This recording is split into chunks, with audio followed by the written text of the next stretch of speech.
ఎన్నికల ప్రచారంలో భాగంగా సీఎం కేసీఆర్ వరుసగా ప్రజా ఆశీర్వాద సభలు నిర్వహిస్తున్నారు. ఇవాళ ముదోల్, ఆర్మూర్, కొరుట్ల నియోజకవర్గాల్లో జరిగే బహిరంగ సభలలో పాల్గొని ప్రజలను ఉద్దేశించి ప్రసంగిస్తారు.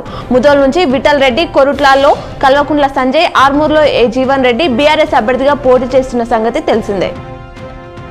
నిజామాబాద్ అర్బన్ కాంగ్రెస్ అభ్యర్థిగా షబీర్ అలీని అధిష్టానం దాదాపుగా ఖరారు చేసింది. అలాగే కామారెడ్డిలో కాంగ్రెస్ అభ్యర్థిగా పీసీసీ చీఫ్ రేవంత్ రెడ్డిని బరిలో నిలపాలని అధిష్టానం సూచించినట్టు సమాచారం. రాష్ట్ర మంత్రి వేముల ప్రశాంత్ రెడ్డి బాల్కొండ నియోజకవర్గ ఎన్నికల ప్రచారంలో భాగంగా సెంటిమెంట్ గా ఈశాన్య మూలగా ప్రచారం ప్రారంభించారు. ఎర్రగడ్ల మండలం తాడ్పకాల్ గంగ వద్ద పూజ చేసి గుమ్మిరియాల గ్రామంలో ఎలక్షన్ ప్రచారం ప్రారంభించారు. తెలంగాణ అసెంబ్లీ ఎన్నికల్లో తొలి నామినేషన్ దాఖలైంది. ఖమ్మం నుంచి కాంగ్రెస్ తరపున బరిలోకి దిగిన తుమ్మల నాగేశ్వరరావు నామినేషన్ వేశారు.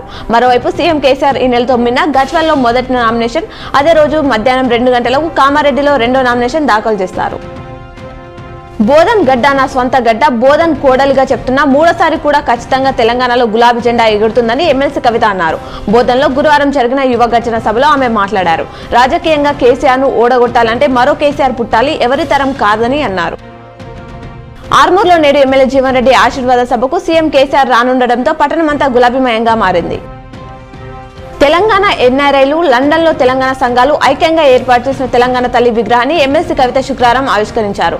ఈ సందర్భంగా కవిత మాట్లాడుతూ తెలంగాణ ప్రవాసుల మధ్య సాంస్కృతిక వారసత్వాన్ని పరీక్షించడం, ఐక్యతను పెంపొందించడం, దాని ప్రాముఖ్యతను తెలంగాణ తల్లి విగ్రహం ఇంగ్లాండ్ ప్రపంచవ్యాప్తంగా ఉన్న తెలంగాణ సామాజిక ఐక్యత శక్తికి చిహ్నంగా నిలుస్తుందన్నారు. అసెంబ్లీ ఎన్నికల ప్రచారంలో భాగంగా శుక్రవారం ఆర్మూర్ పట్టణంలో బీఆర్ఎస్ ప్రజా ఆశీర్వాద సభ నిర్వహించనుంది. సీఎం కేసీఆర్ ముఖ్య అతిథిగా హాజరై ప్రసంగించనున్నట్లు ఆర్మూర్ బీఆర్ఎస్ అభ్యర్థి ఎమ్మెల్యే జీవన్ రెడ్డి తెలిపారు. ఇందల్వై తాండాలో ఇంటింటికి తిరిగి బీఆర్ఎస్ మండల కమిటీ నాయకులు ఎన్నికల ప్రచారం నిర్వహించారు. రూరల్ ఎమ్మెల్యే బాజిరెడ్డి గోవర్ధన్ను గెలిపించాలని కోరారు. ఇందల్వై టోల్ ప్లాజా వద్ద ఎన్నికల బందోబస్తులో భాగంగా పోలీసులు వాహనాలు తనిఖీ చేశారు. నిజామాబాద్ జిల్లాలో బరిలో పలువురు నాయకులు నామినేషన్ వేసే ముందు సెంటిమెంట్ ఫాలో అవుతారు. అదేలాగో చూద్దాం. పోచారం అంబాసిడర్ కారులో నామినేషన్ కు వెళ్తారు. జీవన్ రెడ్డి నవనాథ గుట్టపై దర్శనం చేసుకుంటారు. ప్రశాంత్ రెడ్డి వెల్పూర్ ముదిరాజ్ పెద్దమ్మ ఆలయంలో పూజలు చేస్తారు. బాజిరెడ్డి గోవర్ధన్ తిరుపతి వెంకన్నని దర్శించుకుంటారు. షకీల్ అమీర్ తల్లిదండ్రుల ఆశీర్వాదం తీసుకుంటారు.